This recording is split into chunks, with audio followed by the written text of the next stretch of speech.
Professor. Greetings. Hi, Professor. I'm Ge. How are you? Very good, thank you.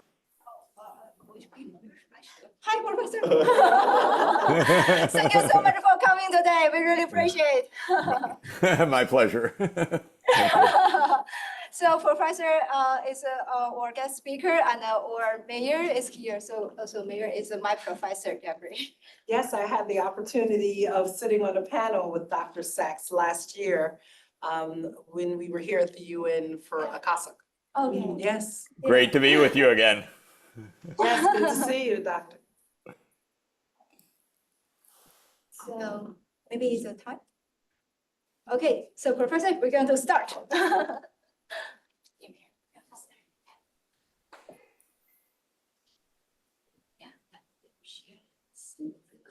Shall we start right now? Would you like me to start? Or no, somebody's going to start?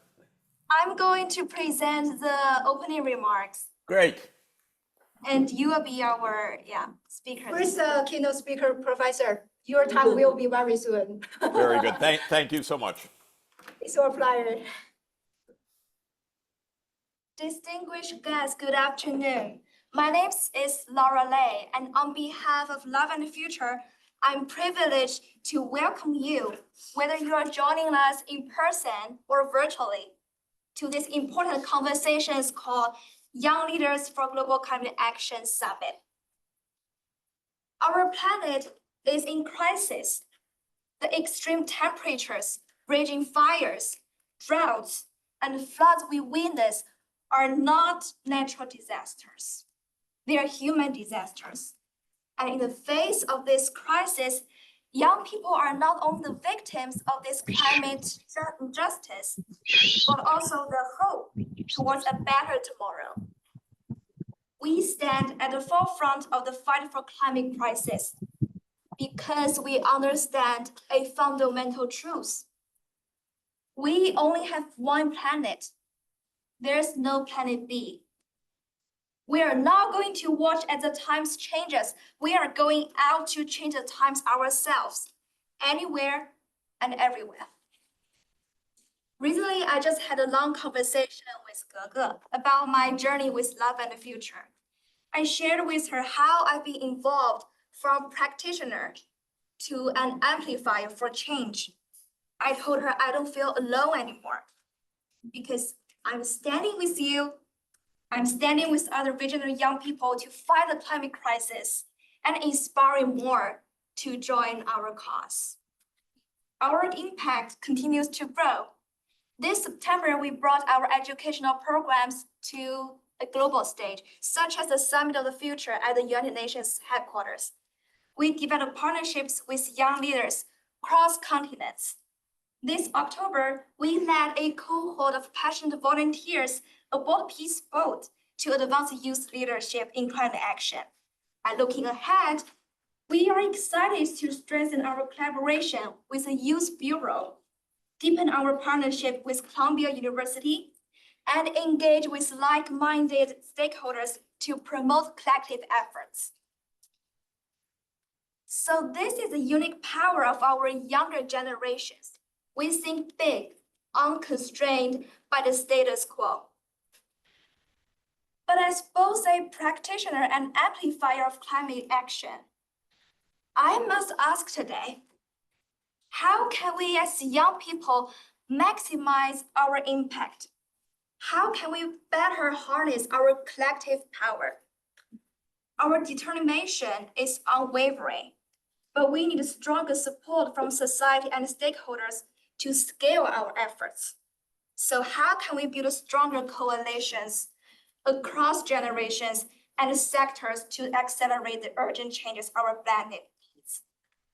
Today, I'm delighted to convene students, political leaders, educators, and other stakeholders to formulate intergenerational resolutions of empowering young people by means of transformative education, enhancing economic support, and developing partnerships, thereby advancing concrete climate actions.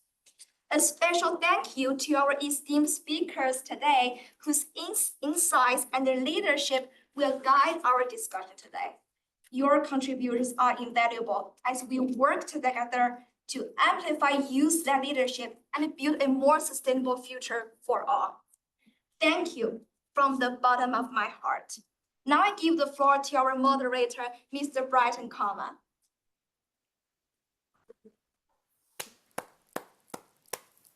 Thank you so much. I welcome everybody. It's very exciting to listen to your experiences with Love and Future, but most importantly, to listen to your role in mobilizing global young people, whether it's young people from the global South or young people from the global North. We are seeing these broader bridges being built, and these are the bridges that are going to lead us into transforming the society and the challenges that we are confronted with the most. So without further much delay, I will pass it on to our keynote speakers. And we're very privileged to be joined by two luminaries of our time, Professor Jeffrey Sachs and Mayor Sean Patterson Howard. And I'll invite Professor Jeffrey Sachs, and I'll begin by just reading his bio. He doesn't need any introduction. Professor Jeffrey Sachs is a university professor and director of the Center for Sustainable Development at Columbia University. He's also the president of the United Nations Sustainable Development Network, which is a global network of technologists, academicians, and scientists that are mobilizing solutions for the Sustainable Development Goals. Professor Sachs has served as special advisor to 3 UN Secretary Generals and is currently the SDG advocate under Antonio Guterres. Professor Sachs, the floor is yours and welcome. Thank you, Brighton. Thank you very much. Thanks to all of you for taking this great initiative. You're absolutely right. This is your Earth, your planet, and your future that is at stake right now. So we need your voices and your solutions. And I want to start by saying that the network at the UN, the Sustainable Development Solutions Network, wants to support you, to help you in your mission. This is a global network of universities with, in fact, thousands of researchers involved directly or indirectly. The idea is to analyze what needs to be done to help make plans that are actionable, and then to help promote those plans through activism, through work with governments, and work to break open some of the bottlenecks. For example, the access to financing that is a crucial part of being able to take effective action. So the climate crisis, as you know, and that's why you're around the table, is quite far advanced. The most recent forecast is that, again, this year, Earth's temperatures will exceed the 1.5 degree Celsius limit that was set for warming relative to the pre-industrial average. In other words, we've already hit the limit that we said we would avoid when the government signed the Paris Climate Agreement. The warming is continuing. It's actually accelerating from all evidence. The rise of temperatures is now estimated to be around 0.3 degrees Celsius every decade. And that's influenced year by year in part through the El Nino cycles and other short-term factors. But the underlying temperature is rising on average by about 0.3 degrees Celsius each decade. And the underlying trend were at least 1.25, if not 1.3 degrees Celsius warmer than the pre-industrial average temperature. And that means that already in El Nino years, we're breaking the 1.5 degree Celsius limit. And on average, we're going to exceed that limit within this decade. So it's very serious. And it's serious not only because that level of warming is very disruptive, but because it can create feedback effects in the physical Earth systems that could be quite dangerous. And yesterday, for example, I think it was yesterday, I learned of it yesterday, but sometime in recent days, a new article was published trying to figure out why methane is rising so quickly. Is it because of natural gas or some other factor? And what was put forward in this new scientific paper is that it could be a natural feedback effect that as the Earth's temperature has warmed, the microbes in the wetlands are now more active and producing more methane through natural processes and releasing that methane into the atmosphere and thereby accelerating the warming. In other words, a feedback effect, meaning that we warmed the planet enough that a new dangerous natural feedback is occurring that's going to accelerate the warming. And scientists have identified many of these feedback effects. They're called positive feedbacks because they amplify. It doesn't mean positive in the sense that they're good. They're actually very dangerous, but they're positive in the sense that they are in the same direction as the pressure that we're putting into the physical system. And these feedback effects could mean really runaway increases of temperature and all of the climate instability that will go along with that. We also know that one of the main risks that we face basically almost any time, but probably sometime within the century, is a massive collapse of parts of the ice sheets of Antarctica and Greenland, which, as you know, would mean a massive rise of the sea level by several meters, which would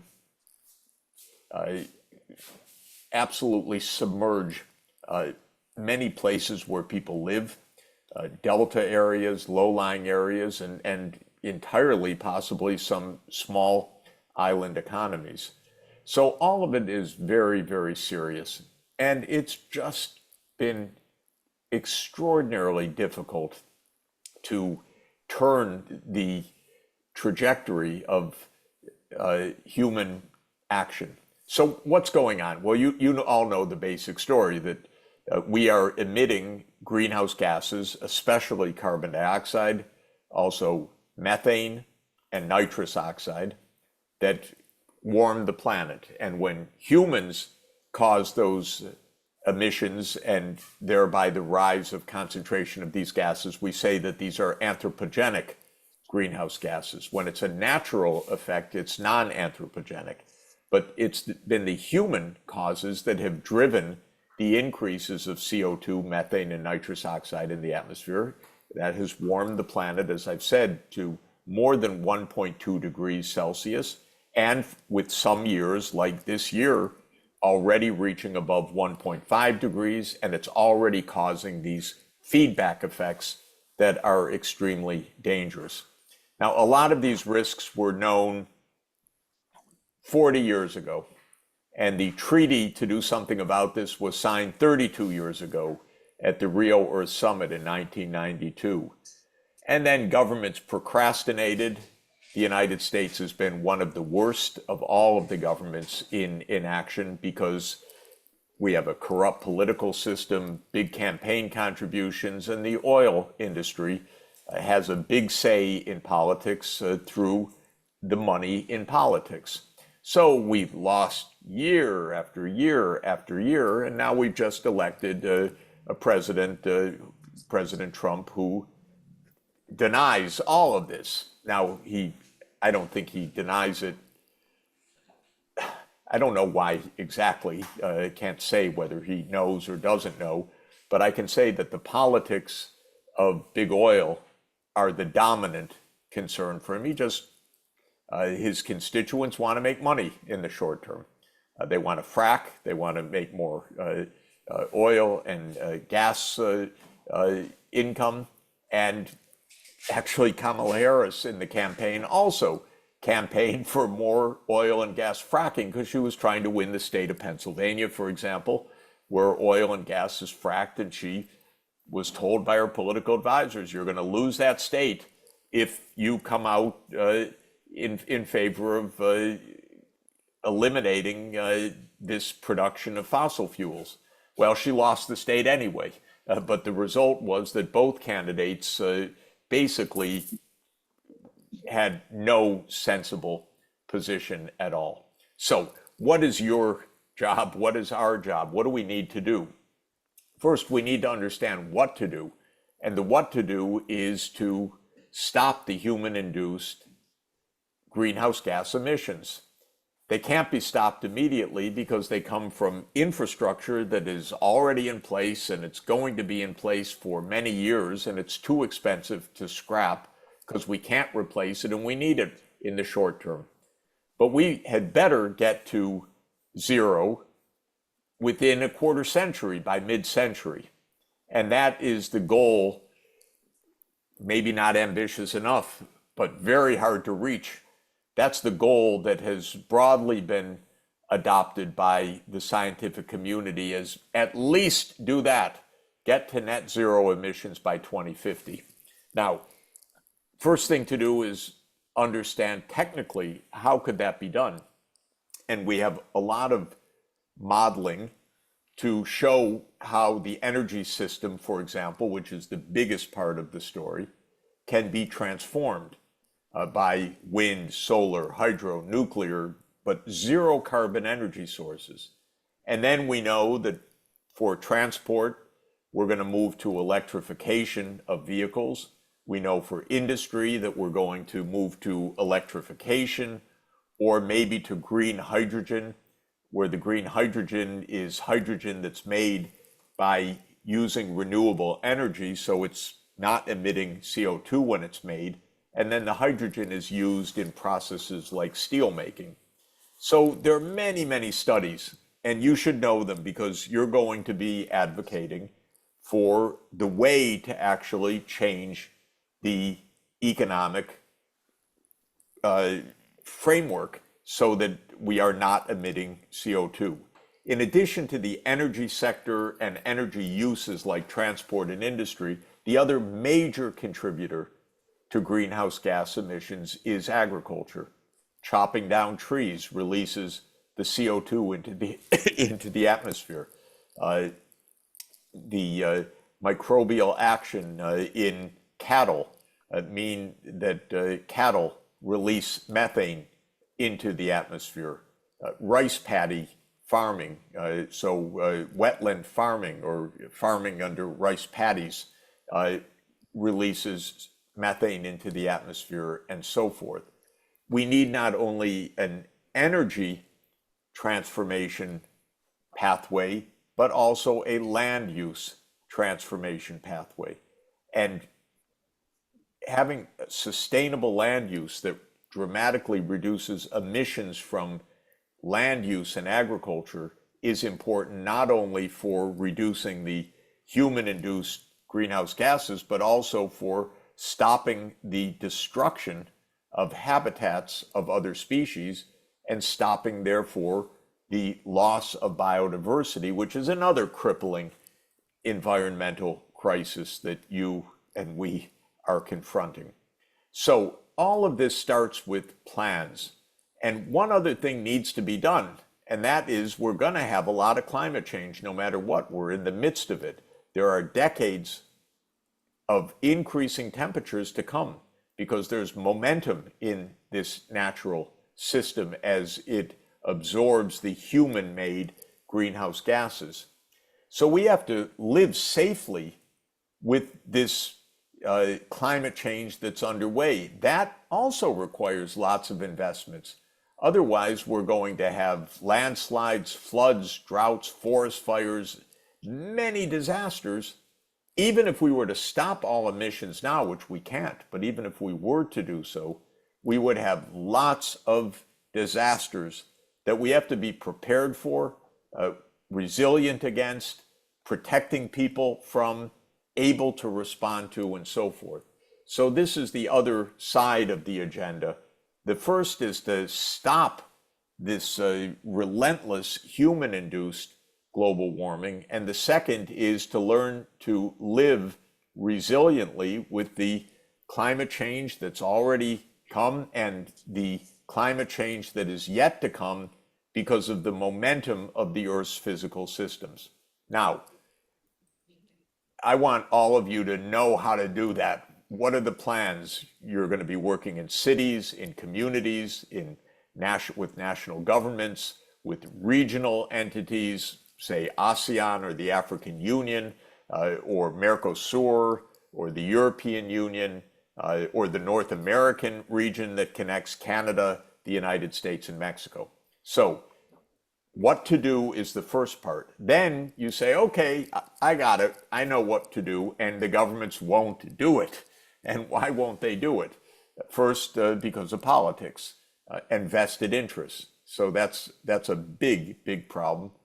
Second is they don't know how to do planning. Our governments are incompetent, unfortunately, in many places in the world. They don't know how to do what I just described. They don't do it. Maybe they could find out how to do it, but they don't even know enough often to try to do it. It's not true of every country by any means, but many lack the capacity. Some have very good will, so you can help them. Say, this is how to model. Here's a study that's been done. Here's how we can do a study for our city, our state, our national government. Some don't have such goodwill. They don't want to know how to do it because they have the vested interests or the corruption involved with the incumbents from the fossil fuel sector or from big agriculture that likes to chop down trees to make more pasture land and so forth. So we face big political issues. And your job is to know what to do, to identify solutions, to be practical about how things can be done, and then to work to make these changes actually implemented. Part of it is overcoming political opposition. That requires activism, community education, working with governments so that they understand that this is really the only feasible way. Part of it is technical work, helping governments make these plans and understanding what should be done.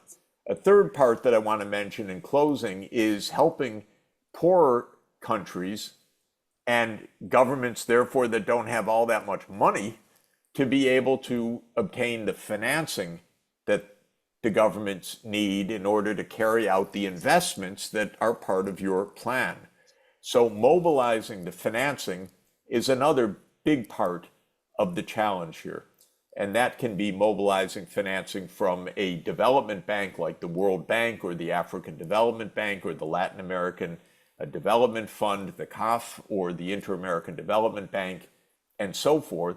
Or it can be helping governments to design a climate bond or a green bond that it can raise funds with by going directly to the capital markets. Well, I won't go on. My point is, these things will not happen by themselves. In fact, they're not happening at anything remotely like the pace that is needed for your safety in coming decades. And so what you have said and why you are meeting to accelerate these changes is really extremely important. And your ability to do that, your ability to operate at scale, will start with your detailed technical understanding of what should be done, of working with actual models of scenarios for a city or a state or a campus or a national government. Then it will involve building coalitions. It will involve advising governments. It will involve public education and activism. It will involve helping regional bodies to gain the cooperation and support of the member states in those regional bodies. It will involve working with the multilateral development banks and other financial institutions. It's a big job. It's a very interesting job, by the way. It's a very complex job. It requires mastery. It requires understanding of a number of different facets of this problem. Most of all, it requires commitment. You've got that commitment. You've got the reason for it, but I hear it also in the voices of all of the speakers. And please know you have the backing of the UN Sustainable Development Solutions Network, so you can come back to me for help or advice and for the support that I can help you to mobilize across our global network. So thank you very much for what you're doing. Thank you for having me. I'm going to have to depart because I have another lecture to give by Zoom very shortly.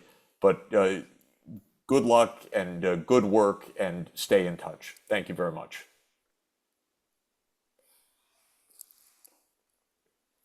Thank you so much, Professor. And I'm waiting for you back to the New York City. I will see you soon. Thank you. Bye-bye. Bye.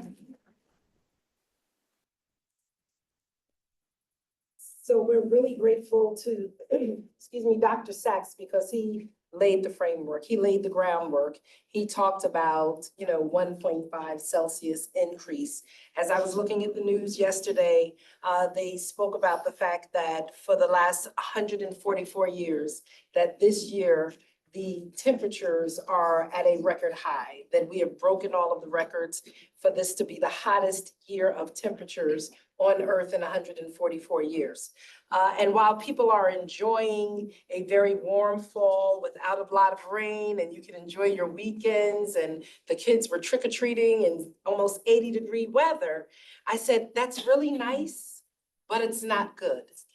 Right? Everyone is enjoying it, but they don't understand the implications that come out of it.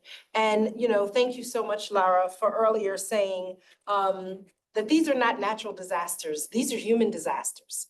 And we have known for far too long what we need to stop doing. And I can tell you, prior to becoming mayor and being confronted and having a responsibility to address this was not anything that I was interested in. I was dealing with housing and crime and education and food insecurity and economic development. I said, well, we'll leave climate to the tree huggers. We'll allow them to take care of those things. We have so many things to deal with that this can't be the focus, because I was ignorant, and I was willfully ignorant. There's something called unconscious incompetence, right? And so I was unconsciously incompetent about what the challenge was and what the solutions were. And because of so many other things, I wasn't necessarily interested in learning. But when I became mayor and I had thousands of people in my community who couldn't flush their toilet because our sewer was falling apart, and when we had homes that were flooding and people were losing the biggest asset that they owned, because we have two rivers that abut our community, and they were experiencing flooding, and I'm going out at 3 o'clock in the morning and holding homeowners who, again, for the second time, have lost their heating and their electric and their washing machines and their basement apartments. When you continue to realize when the summer after COVID, one summer in Mass, the next summer we spent in Mass. Why? Because of Canadian wildfires. I walked out of my office one day and people were saying, what were we smelling? I said, where's the fire? I don't hear any sirens. And the fire was nowhere in New York. It wasn't even in the United States. It was in Canada. And yet we had to put masks back on. And that's when people started paying attention. They said, we can't go outside. We're canceling events. We're paying attention to air quality, the things that we've just never paid attention to in the past. And so we are here today, not because I'm the expert. I am here today because I am looking to inspire you, because you understand the fierce and urgency of now. You cannot allow the future of our countries, of our world, of our cities to be left in the hands of elected officials who are focused on 50 million things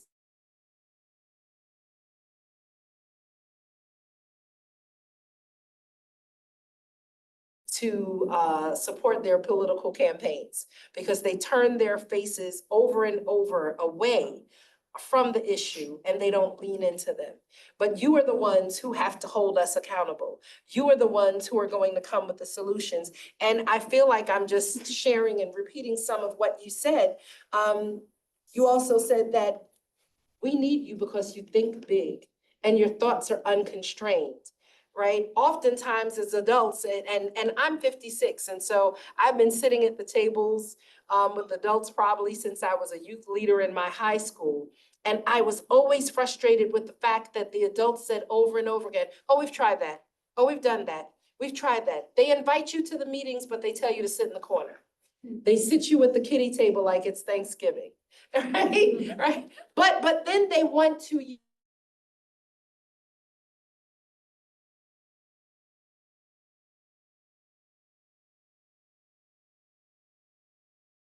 have young people or women or persons of color to have a diverse table. You are the experts. You are the ones who are not the future, but you are the leaders now for today. And your voices have to be respected. And we have to make sure that we are intentionally amplifying your voices. Because what I can say as an elected official, oftentimes people will discount because they're just saying, I'm creating a political crisis, I'm looking for funding. But when you stand on the front line and say as young people, nothing about us without us, this is our future and we're fighting for it now. I don't want to have to raise my children in a world where we'll never see their faces because of masks and air quality. We want to be able to go out and play with our children in the grass. Are we going to be able to do that because we don't have tree canopies or because it's so hot? Can you choose where in the country or the world that you want to live? Or are you going to be forced to move to places that you would never consider because of climate migration and climate migration needs? Are you going to be able to focus on your own mental and emotional wellness? Or is climate anxiety going to be something that is added to your social anxiety, your financial anxiety, where housing is costing too much? So these are the things that we need you in. And so when we're talking about strategies and resources that can enhance young people's activism and resilience. I was really, really excited last year in December to attend COP28 in Dubai.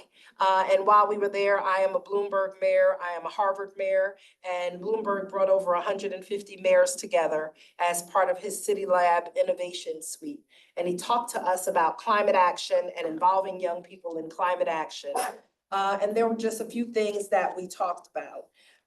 Wanting to make sure, again, that you're brought to the table for meaningful reasons and that not as props, because all of that does is bring about mistrust. Trust me, as a Black woman, oftentimes I've been brought in the room just to say that a Black woman, again, to fill a box and to check a box, not necessarily for my voice, not necessarily for my passion, not necessarily for my knowledge.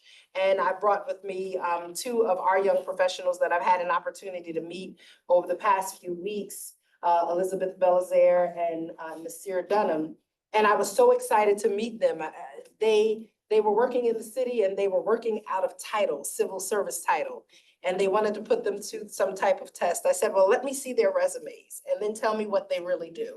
Well, I want to sit down and talk to them. No, we're not going to make them run around the block and put them through the wash and the rinse. We want to make sure that we're paying them for their expertise and their knowledge, and we're giving them a real meaningful place at the table. And your involvement is not just working a 9 to 5, but sitting on community boards. And so in our city, when Dr. Sachs talked about land use, I used to be the planning commissioner.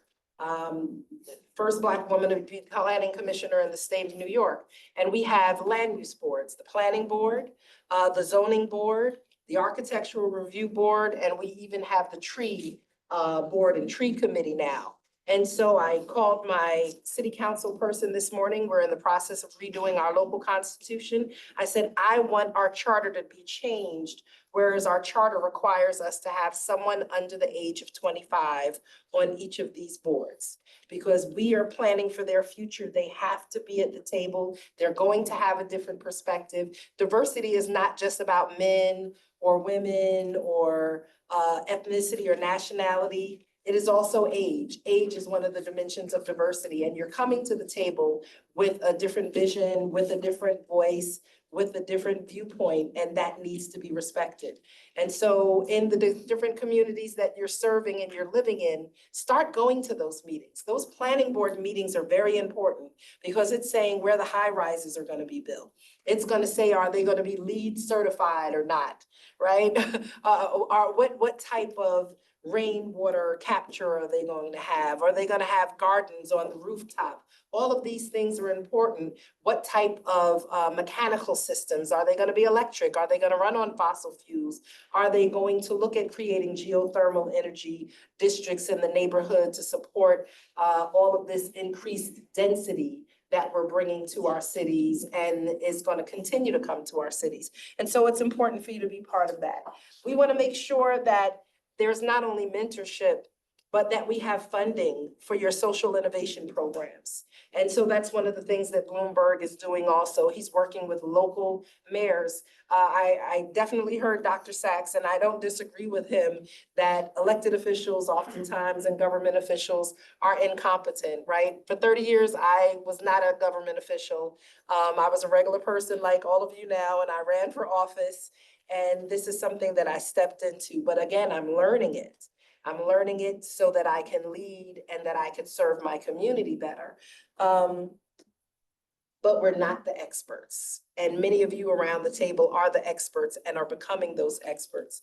And so we want to learn from you. We have to make climate in education part of our curriculums in the schools, right? Our children have to learn now, part of the K through 12 education system.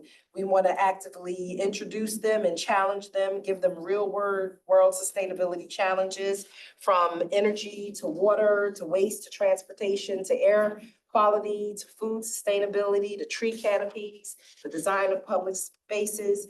We want to make sure that we're introducing them to green careers.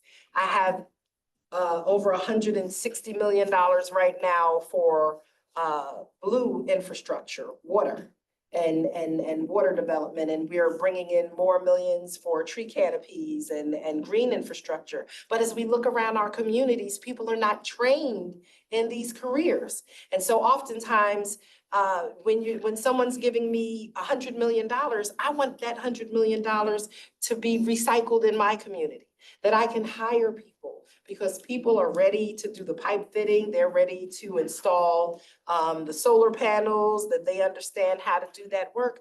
But we haven't trained our students for it. And we have to start in K through 12 so that they even know the careers exist. As I was speaking to Nasir, he said, I went to school, I didn't know that these things existed. And so we're responsible for sharing this with them. We have to use all of the digital platforms that we have. You know, I know our government wanted to ban TikTok. We need to use TikTok to talk about sustainability and climate change and climate impact and justice. How we're really going to make climate change major going forward in a very real way, right? And in a very strategic and intentional way. These are some of the ways that we're going to do it. As it's already been said, intergenerational work and solution finding. Long-term sustainability programs of youth-led projects relying on collaboration and funding. In the city of Mount Vernon, which is literally 25 minutes away from here on the Metro North train, we're 4 square miles, about 105,000 people. We are 80% plus, well, 85% Black and brown. So we're one of the most densely populated, one of the most brown communities in the country. And so, and we're in a little bit of an urban jungle. So we're going to be hit disproportionately by climate and climate change because of the high level of greenhouse emissions, because of the transportation hub that we are.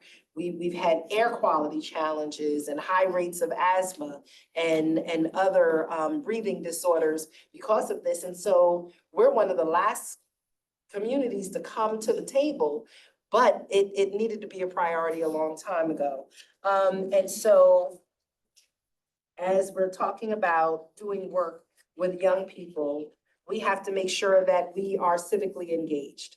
not just for the purpose of civic engagement, again, to check a box, but to really understand the why, the what, the who, and the how we're doing this work for.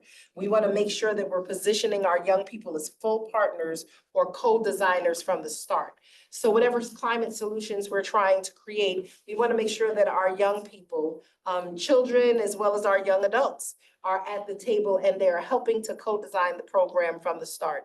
Our sewers are very bad in our community. And like I said, they collapsed and they were in poor position. But we have a lot of businesses in our community that pour their oil down the drains, which makes our system, which is already collapsing, worse. And so working with our young people and environmental leaders of color, which is a group called ELOC, as well as our Youth Bureau and our Boys and Girls Club. We brought some of our young people together. We taught them about our sewer system because we had young people who couldn't eat after 8 o'clock at night because we didn't want them to flush their toilets at night. In 20 minutes from Manhattan, right? We're not talking about the country and we're not talking about an international community. We're talking about a suburb of New York City. And so we wanted them to understand the importance of preserving our sewer system. And so we created a Don't Strain the Drain program with them. And in partnership with our fire department, we have households and businesses bringing their oil, their grease, their cooking oils that they've used to the fire department and putting them in big bins so that we can haul them out of the community. And we're not pouring them down the sink. We're not pouring it down the toilet. We're not pouring it down the stormwater bins throughout our community.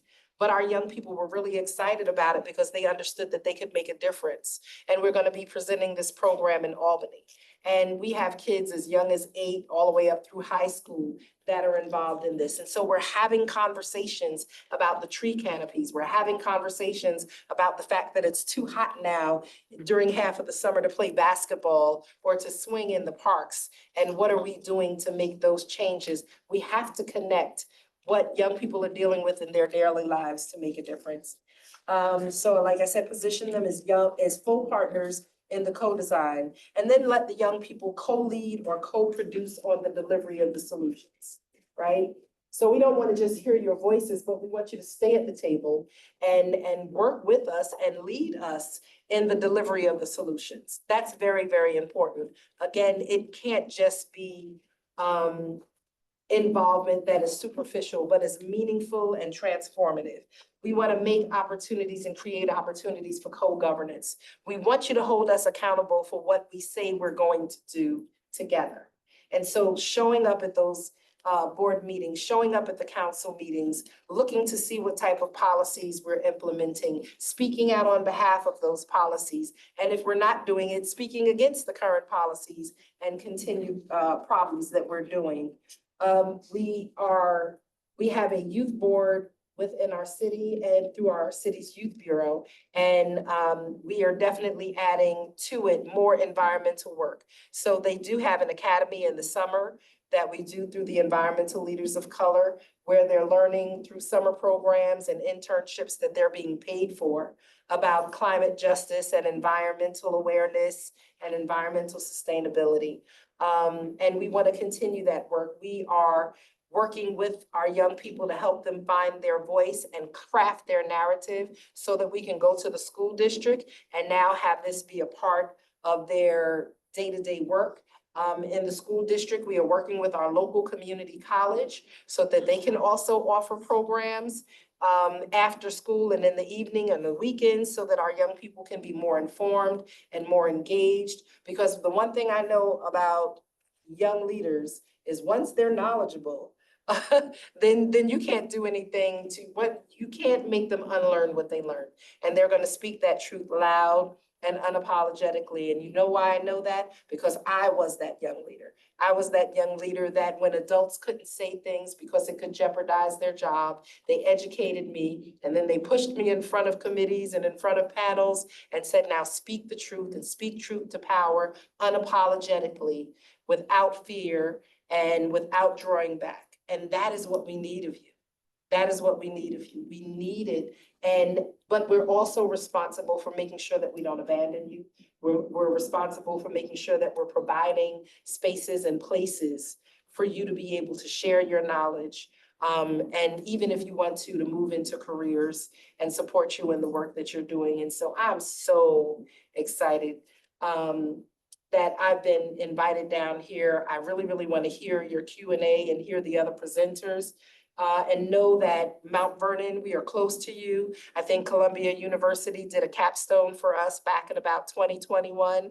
We need to come and update that and look at some other opportunities for us to partner, because when you're looking at a community, you know, Mount Vernon is almost the size of a neighborhood in New York City. But when you can take a city limits within a certain zip code and work to do transformative change, we can be the incubator for identifying challenges and creating solutions that can be scaled up in larger cities and smaller villages in town, not only in this country, but across the world. And I want you to know that I'm willing to be a partner because we need the help and we need the support and we need the passion that you bring. So thank you so much.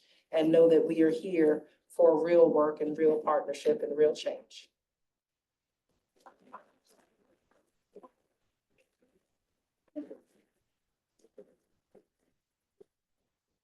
Thank you so much. Really exciting to listen to you, Mayor, and to listen to Professor Jeffrey Sachs.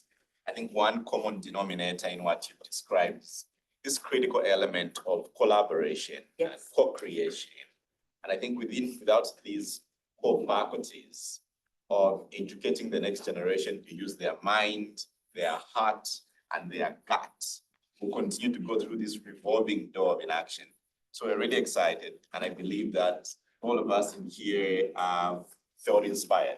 I felt really inspired, especially when I think about how transboundary the challenges we are addressing are. I think if a child in South Korea or in my home country in Zambia or in Mount Vernon is not okay, all of us are not okay because we're part of this global community and we're global citizens that need to take action. And I just want to say one thing. I'm part of what we call United Cities and Local Governments, UCLG. Some of you might be very familiar with it. And one of the things that we say is listen to cities. City leaders operate on the most accessible level of government. We don't have the time to have political views that don't work for our communities. If it rains, we have to deal with it. If there's a flood, we're dealing with it. If there's fires, there are drought, we're dealing with it. So we are leading at the most granular level of government where we have to be responsive, where we have to be reactive, where we have to pivot, and where we have to work with those who are willing to make change. We're not one step removed on the county level, 2 steps removed on the state level, 3 steps removed on the national level. We are boots on the ground, looking for solutions, and we're staying up throughout the night. When it rains in my community, and it's a heavy rain, I can't sleep. A lot of people love to hear the rain hit their window. When I hear the rain hit my window, I'm already starting to put on my boots because I know flooding is coming and I know my residents are going to be impacted. And so please, don't just seek to work with national, but also understand your work and your impact on the local municipal level within wherever you're working is going to be critical and then can bubble up to those other levels as well. Thank you so much. Thank you again. Really grateful. I'm very excited to transition into the next phase of our meeting today. And we're very privileged to be joined by exemplary leaders that are working across academia, in communities, and localizing some of the things that we're speaking about. So we are joined by Dr. Jonathan E. Collins. Welcome. The Assistant Professor of Political Science and Education and Associate Director of the Center for Educational Equity at the Teachers College at Columbia University. Welcome. We also have our wonderful friend and founder of Love and Future, who's going to speak later towards the end of our presentation. So JG Dong, thank you, and we look forward to listening to you towards the end of the panel. We also have Dr. Joshua Divensijo. I hope I got your name right. Pretty good. the Assistant Director for Education and Training and Adjunct Lecturer at the National Center for Disaster Preparedness at Columbia Climate School. Thank you. And we have Mr. Daniel, joining us. Del Blanco, I got it correct, the Chair of the UN Habitats Youth Advisory Board and the Youth Envoy of the Central American Parliament. Welcome. And then we have Mr. Ali Mustafa, the representative of the United Nations and the AFS, the cultural programs, and also the founder of the International Youth Conference. Welcome. We also have Ms. Christina Torres. Welcome, the Center Coordinator for the Center for Sustainable Futures at the Teachers College at Columbia University. So welcome, colleagues. I'm going to invite my wonderful colleague, Sarah. I was also the doctoral fellow, pursuing a PhD in international and comparative education at the Teachers College at Columbia University. So welcome. She's going to take us into the next phase of our panel discussion. So we have prepared a couple of questions for all of you, inspired both by the keynote speakers and the work that you do in your own environments and communities and contexts. So the first question is for Dr. Collins. And if you could talk to us more about your work on tech and education and democracy and how all of this connects in terms of bringing about climate action. So how do you see the intersection of technology, education, and democracy to advance the climate action agenda in the context that you work, but in general to kind of more global approach to climate action? Well, that's a great question. First, thank you for the invitation to be a part of this event. It's an honor to be a part of the conversation, and it's a very inspiring room to be sitting in. And so specifically to the question, so climate change, climate justice, I think is arguably our biggest, it's our biggest collective action problem, or the biggest or the greatest collective action problem of our time. And you know, the collective action problem you're probably familiar with, but I'll go through it just to sort of make sure that we're clear on what I mean here. And so political science, one of the biggest sort of questions that we grapple with is the extent to which we have the capacity to solve the collective action problem. And this is rooted in the idea that individually we are positioned to pursue our own individual self-interests, yet the best version of ourselves is when we resist the urge to pursue individual self-interest and instead pursue what is some sort of collective good or contribute to the collective good, despite the fact that we all individually have an incentive to free ride off of the work of others. And the issue with the free rider problem is that, well, one has to first recognize,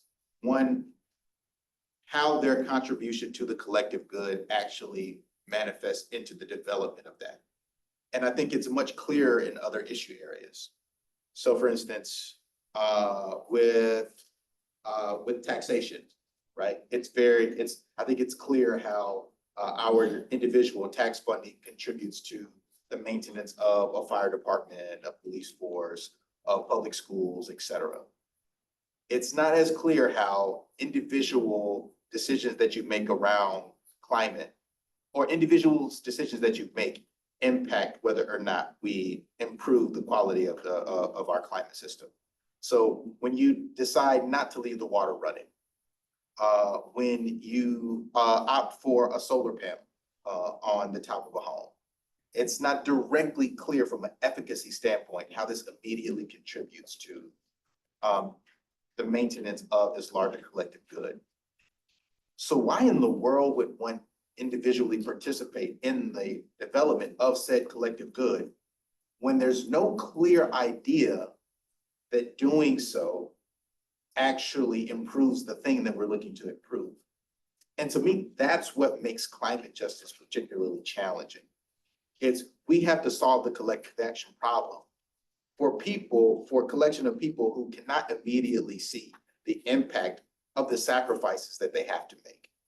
And so in my work, I do a lot of work in the sort of subfield of democratic innovation. So it's kind of like applied democratic theory. And so I've done a lot of work on participatory budgeting, done work on deliberative forums. I've done a lot of work with school boards and school districts to try to figure out how to create more opportunities for mass public participation and democratic deliberation to happen in places where decisions are made. And, you know, I think the hardest part is always changing the incentive structure for one to participate. And to me, that's where technology comes into play. Is like right now, so you know, Mayor Patterson Howard, I think laid out incredibly clearly how youth can become engaged in the governmental process. And I think we are in a new era where we have these very sort of thoughtful and forward-thinking leaders who are encouraging more and more youth to be involved in these processes. But then for a lot of folks, the costs of being a part of these things are still too high. It's, well, if I'm a single parent with 2 kids, how do I get to a school board meeting? How do I, if I'm working 2 jobs, maybe 3 part-time jobs, how do I find the time to follow the agendas that are happening monthly, to keep track of all of the quirky and polysyllabic terminology that gets circulated throughout the government process and parliamentary procedure and all these things? How do I move through these barriers and obstacles to maintain a consistent level of engagement and then therefore engage in this participatory action? And that's where technology, I think, can be very, very useful. It's creating essentially shortcuts or ways in which we can overcome the hurdles that come along with the costs, the high costs of political participation or civic participation that are not evenly distributed. It's a lot easier for some than others to show up at meetings, to vote in elections, to attend relatively informal opportunities for engaging with leaders and policymakers. And so the extent to which technology can help overcome those hurdles and then contribute to, again, the larger quest of solving what is the most important collective action problem of our time. Thank you, Dr. Collins. So the next question is for Dr. DeVincenzo, and it's about, so Dr. Collins was talking about collective action problems, and one common rhetoric about climate action is seeing kind of a dichotomy between economic growth and climate justice as if it is something that we cannot conciliate. So I was wondering if you could talk more about what policies or initiatives would you recommend to ensure a just transition that addresses economic disparities while accelerating climate action? Do you think it's possible to conciliate both? That is a very challenging question. Let me warm up a little bit. Thank you everyone for just the opportunity to be here, and similar to Mayor's sentiments, just really happy to see this as an actual roundtable with so many different climate leaders here. A couple I want to acknowledge: Annette from the Climate School, really doing some pioneering stuff with agricultural and food systems. Kanaja in the back, who's looking at climate from an anthropological lens. Tansy looking at adult learning. And just great thought thinkers and knowledge transfer that can happen at this table. So privileged to be here, and of course Christina, who you'll hear on the panel very shortly. That's a Columbia bias. I want to meet everybody. Those are the Columbia University folks.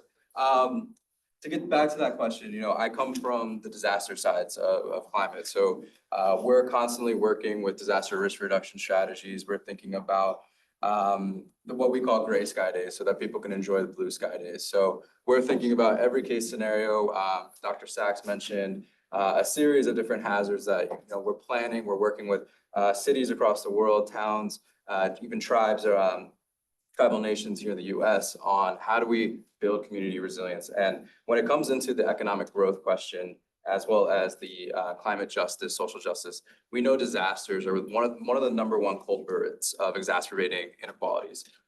Anything that we do in sustainable development needs to be paired with our community resilience and disaster risk reduction strategies.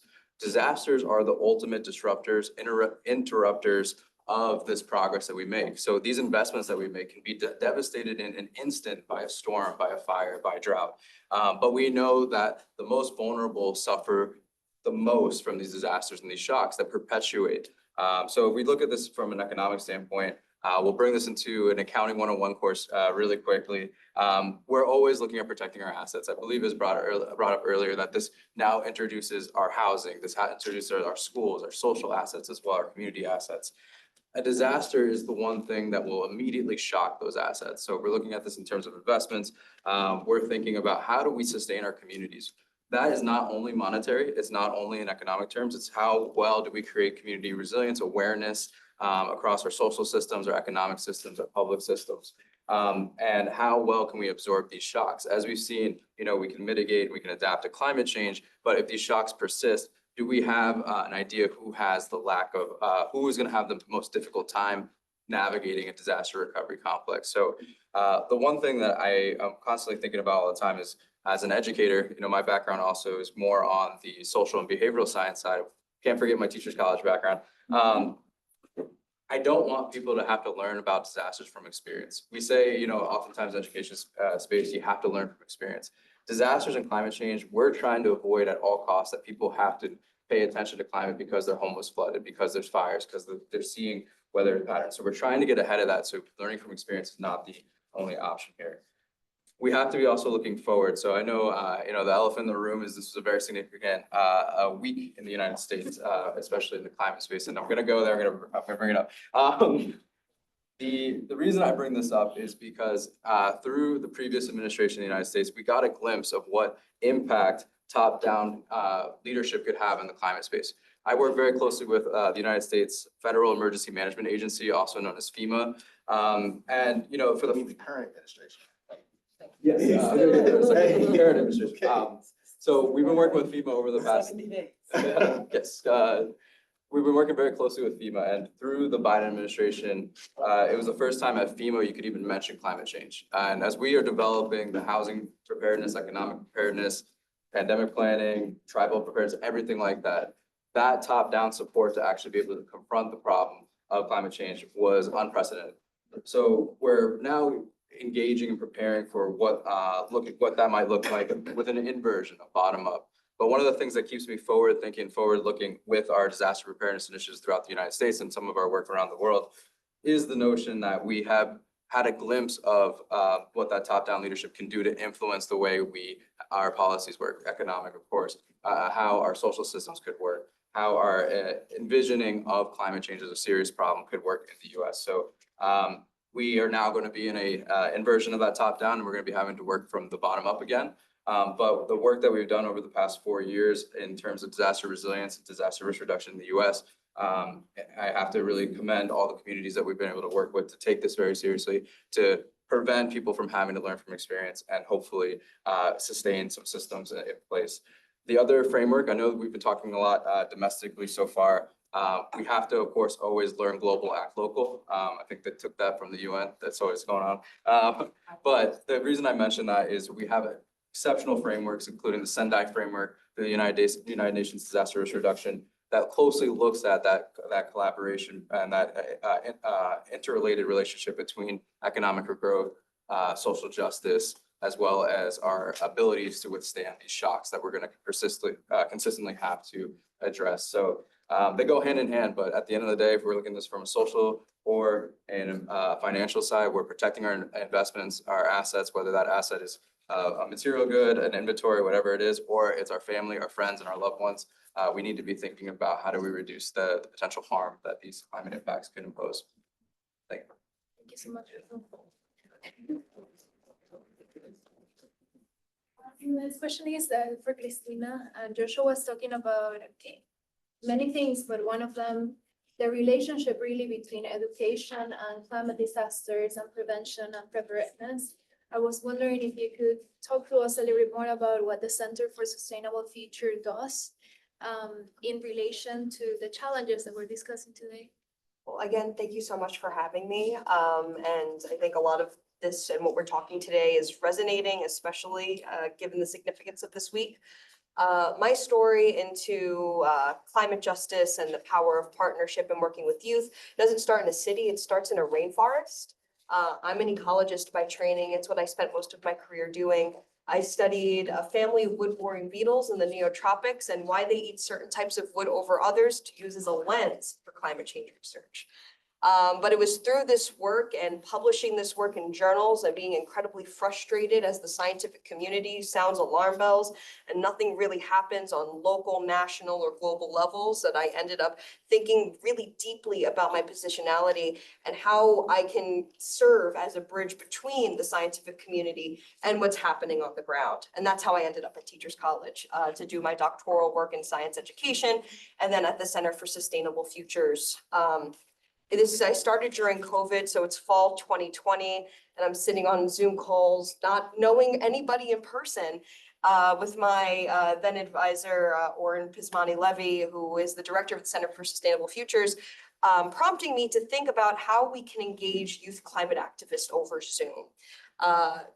Greta's work and especially the huge youth climate protests that happened in fall 2019 had just happened, and we didn't want to lose that mobilization because we have completely moved into a virtual space.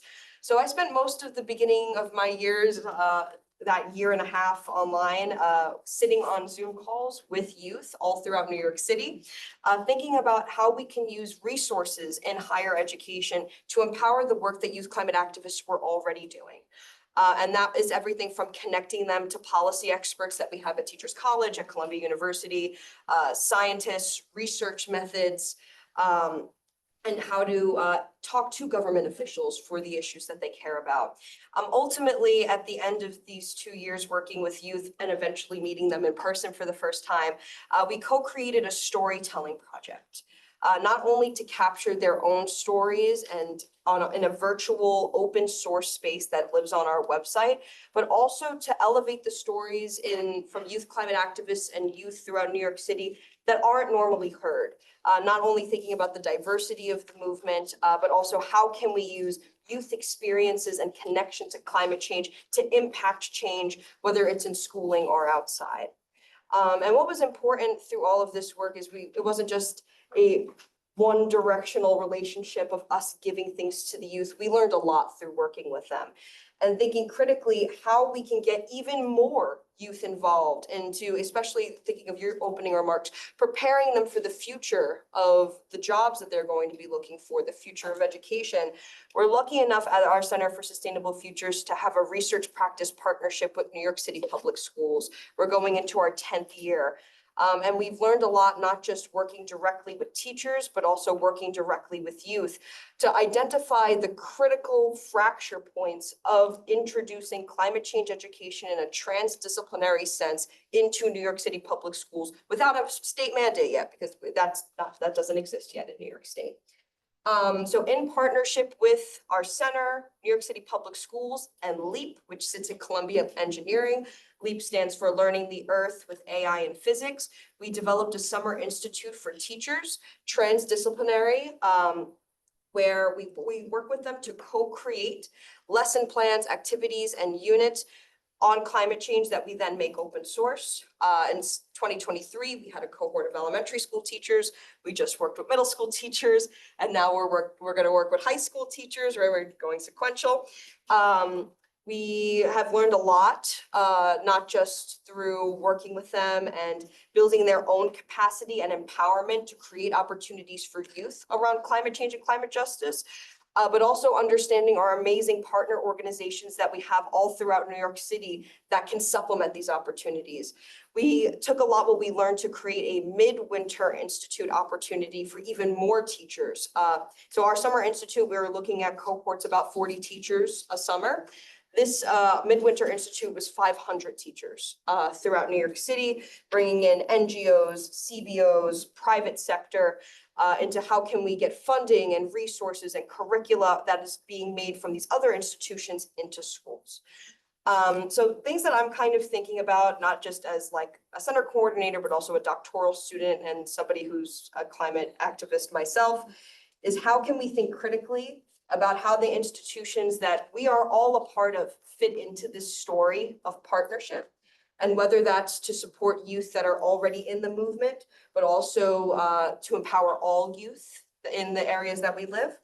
But also, how can we inspire radical hope through partnership? And I'll leave you all with an anecdote. In the wake of the election results, I'm sitting and mindlessly scrolling on Slack, and I'm part of the Fridays for Future New York City Slack channel, Fridays for Future being a huge youth-led climate justice organization, and them coordinating to sit on a Zoom call with hundreds of other youth last night, that all representatives of Fridays for Future all throughout the United States, to coordinate how can they work with other justice organizations to protect the rights of all individuals for what might happen.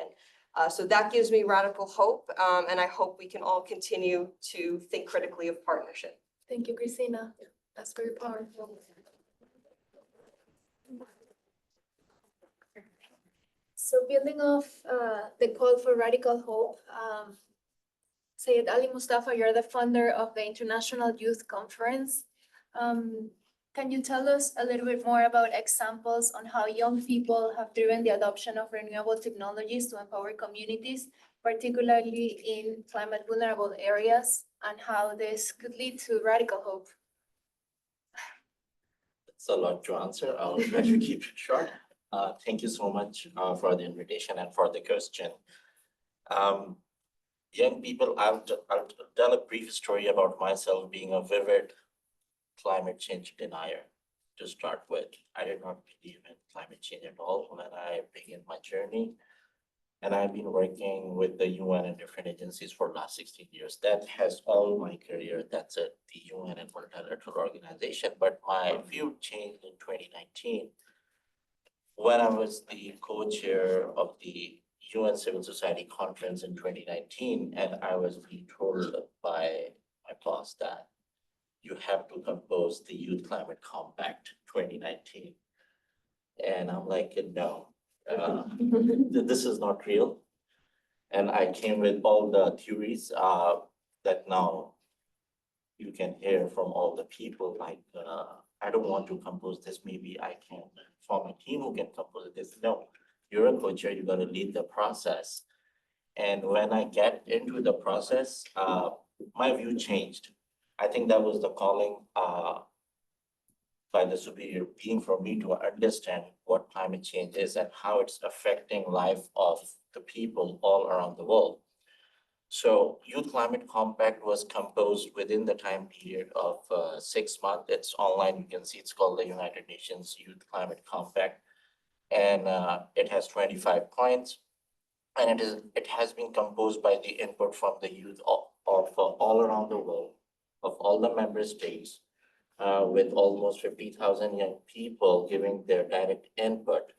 The UN process usually involves the member states. We go talk with the member states. That's how we collect the input. But that was the first time that we were reaching out to young people directly in their individual capacity, being a young person, and also talking to them about the climate change all around the world, not just United States or the global north, but global south, especially in Africa, Middle East, South Asia, Far East, all those places who are hard hit by the climate change and the rising temperature.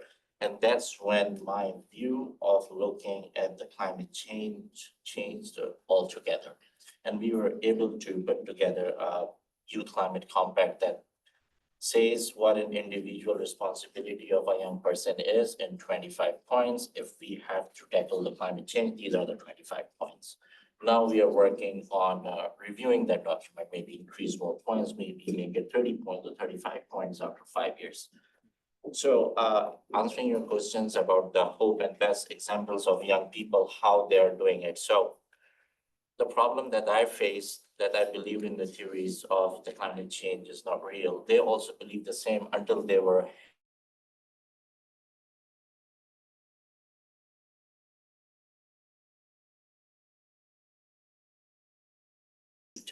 they don't have water to drink, that's a clean water. And for them, when we were reaching them out about the Youth Climate Compact, they're like, what are you talking about? We don't even have jobs. We don't even have water to drink. We don't have food to eat. And you're talking to me about the climate change.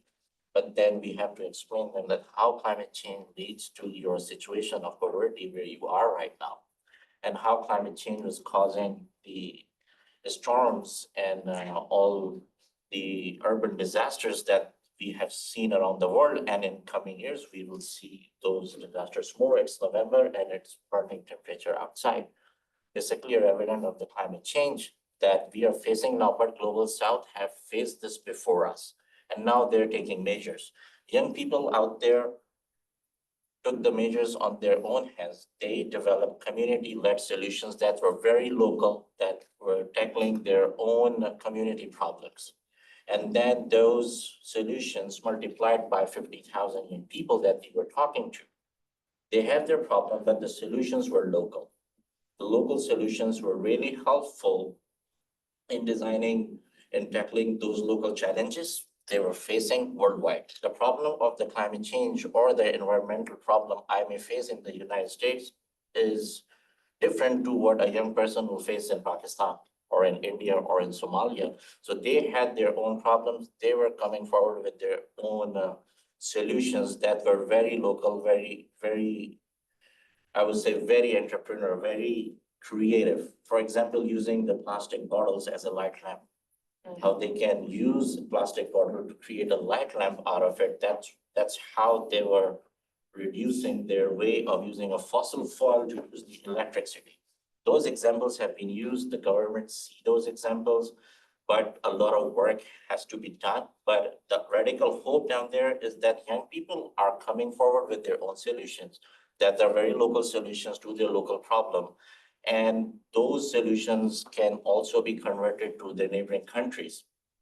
They can vary from one place to another. That's one of the most important things that I would say, that that's a way for their hope and for also the governments to see. Another important point is the youth engagement and policymaking. As Professor Cobbins mentioned, it's the price of the youth taking part in policymaking is expensive. It is very expensive.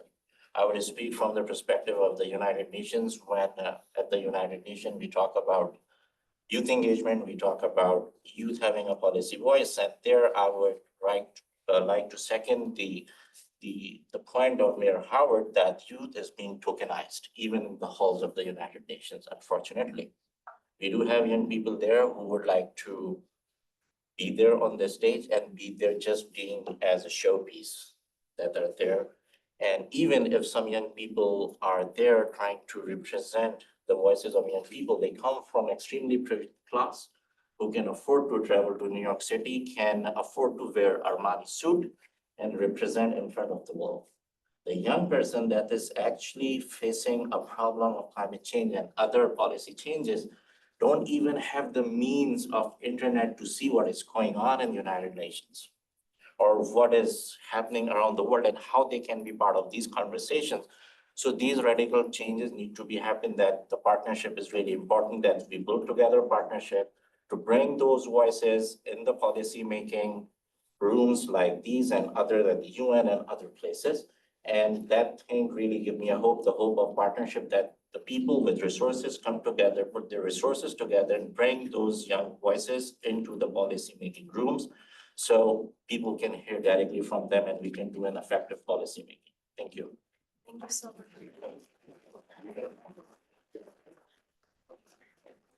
Another region confronting many disasters today is Central America. So Daniel, I want you to introduce yourself, the work that you're doing, and talk more about the situation in Central America and how, in particular, how that is affecting youth and what youth in Central America are doing. Thank you very much, Sarah, and thank you all for being here. And of course, thank you to Love and Future for inviting me to join this very special opportunity, this special conference and, discussion panel. I'm very honored to be among these panelists. And well, I would start by mentioning a phrase, a sentence that I always mention, which says, young people are ambassadors of change. This is something we need to believe on. Well, through my work, I have come to realize just how much power and potential youth hold. We possess the passion and the determination to address today's challenges head on. However, if our energy is not given the proper platform, this potential cannot fully realize. This is why it's very essential for youth to be given the opportunity to take leadership roles in decision-making processes and to be equipped with the necessary skills to lead effectively. Today, I would love to focus on two areas that are very concerning in the Central American region or in general in the Spanish-speaking countries, which are the forefront of all the agendas, which are education and well-being. More specifically, how they are connected to sustainable development, particularly in the context of climate change, which you have already spoken about. While these areas may initially seem unrelated, they are in fact deeply intertwined when we consider the broader challenges we face. The reason climate change is at the center of today's discussion and why I'm here is because it directly impacts the future of our world. Climate change is one of the greatest challenges of our time, and the way we approach education will definitely determine how effectively we can address it. Education isn't just about knowledge, it's about empowering our young people with the skills to tackle the complexities of a rapidly changing world. In Finland, for example, outside the Latin American region, environmental education is integrated into the curriculum from a young age.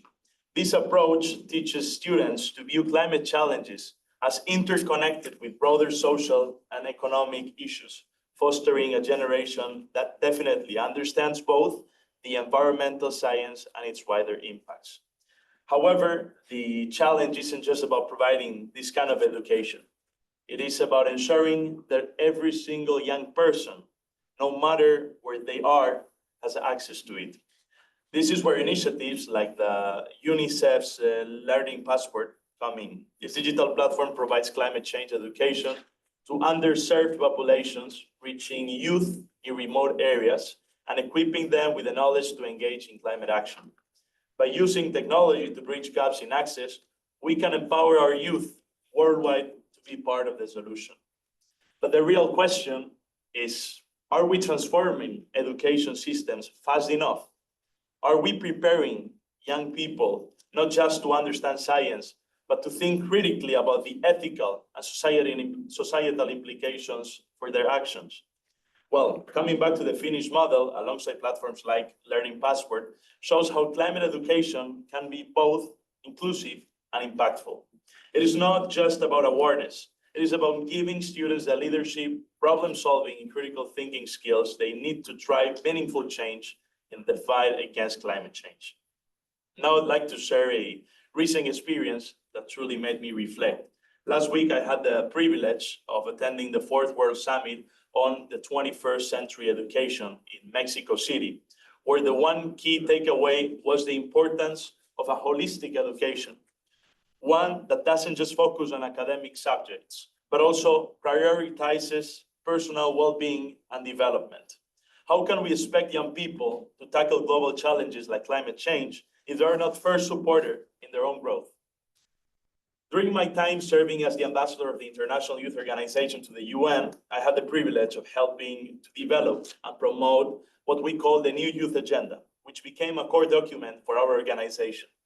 This agenda was structured around several fundamental pillars, of course, all aligned with the SDGs. One of the key areas addressed in the agenda was health and well-being, with a very specific focus on mental health. At that time, I believed this focus was important, but I didn't fully understand just how crucial it was until I personally had my own struggle with it. I remember vividly the first time I had a panic attack, which was just recently, last year. I was so overwhelming that I had to be taken to the hospital because I didn't know what was happening to me. It was a physical issue, but rather something mental that completely shocked me. This was the first time I have ever been hospitalized, and it made me realize the profound impact that mental health has on our ability to function, especially when facing global challenges. I understood then that if young people are mentally well, they simply can't contribute effectively to solving issues like the climate change. So this is why integrating sustainable health practices, including mental health support into youth development programs, is essential. And that's what we're trying to do, both from the UN Habitat Youth Advisory Board in the development of each of the cities we're working with, and from the Central American Parliament perspective. We need to recognize that young people can't effectively lead in climate action or any global effort if they are not mentally well or physically empowered. Programs should not only focus on academic skills, as I said, but should also address the emotional and psychological needs of the young people. And I'm sure the people from Teachers College would agree with me. You are ready to lead, youth are ready to lead, but we need the right resources, the right tools. It's not enough to simply offer a seat at the table. We must be equipped with the tools to drive change for leading the present to build a better and more sustainable future. Addressing global challenges like climate change requires not only effective education, but also the well-being of young people. By combining the academic knowledge with mental health support and overall development, we definitely will be able to empower our leaders and make sure that they continue working towards a more sustainable and just world. Thank you very much.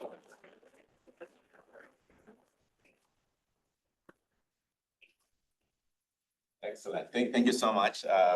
Really inspired by all your incredible contributions. And in the interest of time, I will invite the founder and CEO of Love and Future, Ms. Gege Dong, to give our closing remarks. And then I'll give some instructions on a group photo and also the way forward. Thank you. So thank you everyone for coming today. I'm probably going to ask just one question for our young people who are being there. Are you feel empowering? Okay, yes, we are. So good afternoon, everyone. It's incredible to be here, and we are gathering not just as individuals, but as a collective force, ready to try the most surprising challenges of our time. As our professors, mayor, and all the young experts has mentioned earlier, we need to transform young people's skills into practice. Once I heard about this, I feel so excited, since this is what exactly Love and the Future we are doing right now.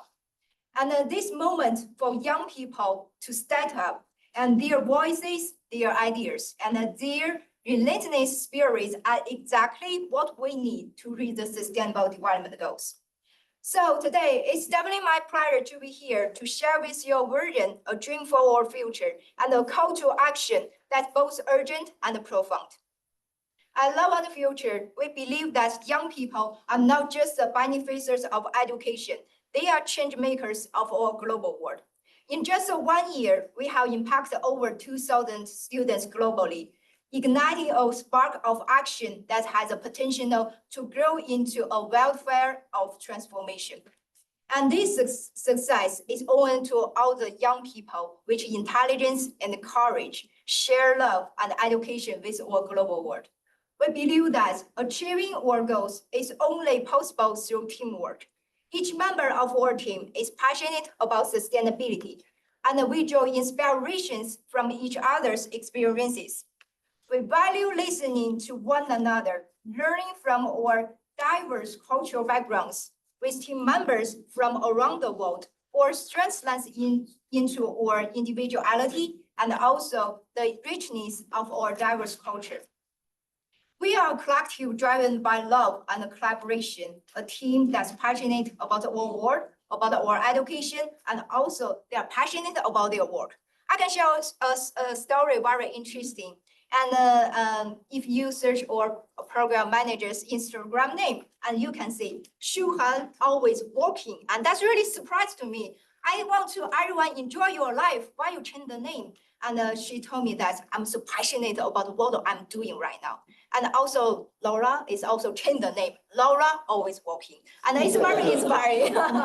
So I'm here to share this story, not just to encourage you to keep working, but I want to share something to think about, like how to balance between your dedication and a passion in your life. So what brings you joy? What are you good at? And what work needs to be done? So when we align what we love with what the world needs, and we can ignite a passion that can fulfill the meaningful action.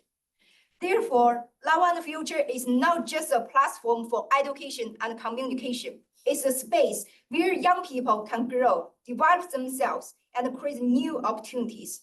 This is a place where you can share love, be authentic, and create a sustainable future for all to thrive in. Think about our today's world we want to create, a world where youth are not only included in the conversation, but are leading it. When young people engage in meaningful work, whether through social entrepreneurship, community engagement, education, they are not only drive the change, but also enhance their well-being.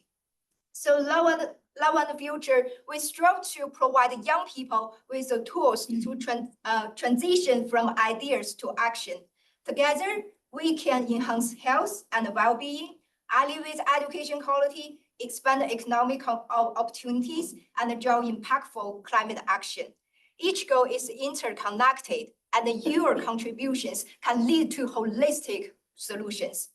But one thing we have to mention, we couldn't achieve this goal alone. It requires all the collaborations across the different multi-stakeholders, like our governments, NGOs, also our education institutions. So we must foster partnership that amplify youth voices and harness their creativity. Together, we can create pathways for youth-led initiatives that not only address climate change, but also promote social equity and economic opportunities. As we gather here today, I implore you to remember the future is not something we inherit, it's something we build together. Each of you has a role to play in this transformation, whether through innovative solutions, community engagement, or advocacy, your action matters. All the young people, please embrace your power, harness your creativity, and let your voices be heard. You are not alone. Love and the Future, and also all our partners will be your side and standing with you every step of the way to create healthier, smarter, and greener future together. So empowering 1 million young people worldwide is not just an initiative. It's an action plan driven by collaboration and commitment. Today's young people have resilience, ambitions, determinations. They now need opportunities and support. As a representative from Love and Future, it's my pleasure to announce that over the next 5 years, we will develop our youth-centered educational programs from New York City to a global movement, aiming to educate 1 million young people by 2030. Through expanding our program, and building our strategic partnerships, we are committed to empower young people to lead transformative action that drive progress toward the sustainable development goals. Standing here today, I'm filled with a profound sense of hope, confidence, and very excited. So when asked, where is the future? My answer is clear. Our future is here. We're already sitting here, our young people. So the young people of today, not just about the future, you are the present shaping and transforming our world. Together, we are the future. So at the last, I want to thank you for our exhibitors and also everyone, our guests are being there. A heartfelt thanks to our guests. And thank you for joining our this amazing journey together. And together, we will build a better world and also turn our dreams for a sustainable future into reality with love. Thank you.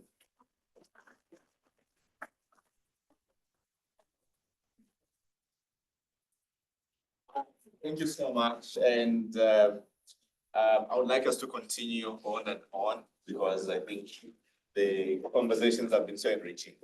But I would like to also thank our hosts, the Baha'i Center to the United Nations.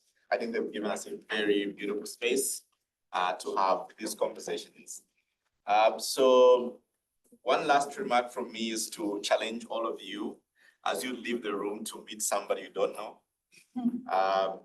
Meet a new friend, exchange contacts, have a conversation on how you can work together, and think about your to-do list. Over the next coming months, what's your to-do list? Over the next coming year, what's your to-do list in changing the lives of other people? And your to-do list shouldn't be ambitious. Could be 2 bullet points about the community that you want to inspire with your story, because your work is not small. So that's my only reminder to you. So we're gonna take a group photo right outside, right here, when you come out. And after that, we'll be able to share with you the photos. So we're very excited and thank you so much. And remember to just take care of your belongings, your phones and pens. Thank you so much.